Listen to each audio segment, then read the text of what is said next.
গণপ্রতিনিধিত্ব আদেশে, সেটা হচ্ছে ইভিএম রিলেটেড যে বিধান ছিল সেগুলি বিলুপ্ত করা হয়েছে। আইন শৃঙ্খলা রক্ষাকারী বাহিনীর যে ডেফিনেশন, সেখানে আর্মি, নেভি এবং এয়ারফোর্সকে ইনক্লুড করা হয়েছে।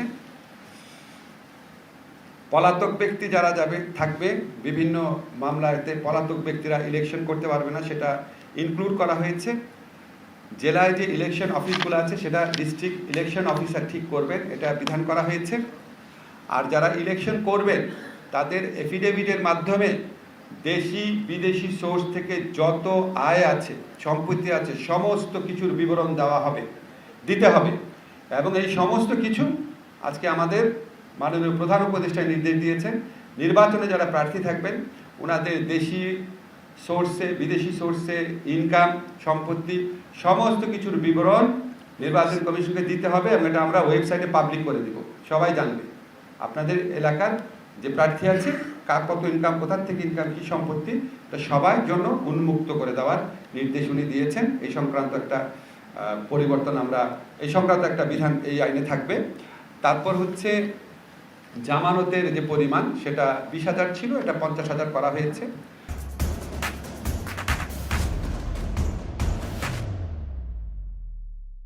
নো ভোটের একটা বিধান করা হয়েছে। যেই নির্বাচনে একজন প্রার্থী থাকবে, আপনাদের 2014 সনের ভুয়া ইলেকশনের স্মৃতি নিশ্চয়ই মনে আছে, 153টা না 54টা আসনে একজন প্রার্থী ছিল, সাজানো নির্বাচন ছিল। এই ধরনের নির্বাচন যেন না হয়। একজন প্রার্থী থাকলে সেখানে যারা ভোটার আছে তারা না ভোট দিতে পারবে, যেই প্রার্থী পছন্দ না, তখন সেখানে আবার নির্বাচন হবে। জোটের ক্ষেত্রে যদি নির্বাচনী জোট হয়, জোটের অংশ হলেও দলের যে প্রতীক সেটাতে ইলেকশন করতে হবে, যাতে ভোটাররা ক্লিয়ার আইডিয়া পান যে কোন দলের।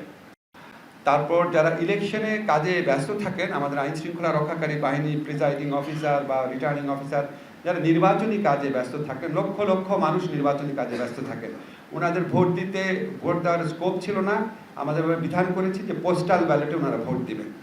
আমাদের যারা প্রবাসী আছেন ওনারাও পোস্টাল ব্যালটে ভোট দিবেন। ইলেকশন কার্যক্রমে যারা নিয়োজিত থাকবেন তারাও পোস্টাল ব্যালটে ভোট দিবেন। তারপরে ভোট কাউন্টিংয়ের জায়গাতে মিডিয়ার প্রেজেন্স, মিডিয়া থাকতে পারবে, সেটার বিধান করা হয়েছে।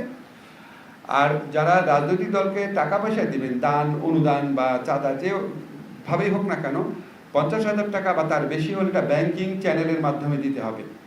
যিনি দিবেন তার ট্যাক্স রিটার্নটাও জমা দিতে হবে সেখানে। আর ইলেকশন কমিশন আগে আপনারা জানেন, আগের আইনে বিধান ছিল যে কোনো একটা নির্বাচনী এলাকায় যদি কোনো ভোট কেন্দ্রে আপনার গণ্ডগোল হতো, সেই ভোট কেন্দ্রের ফলাফল বাতিল করার বিধান ছিল।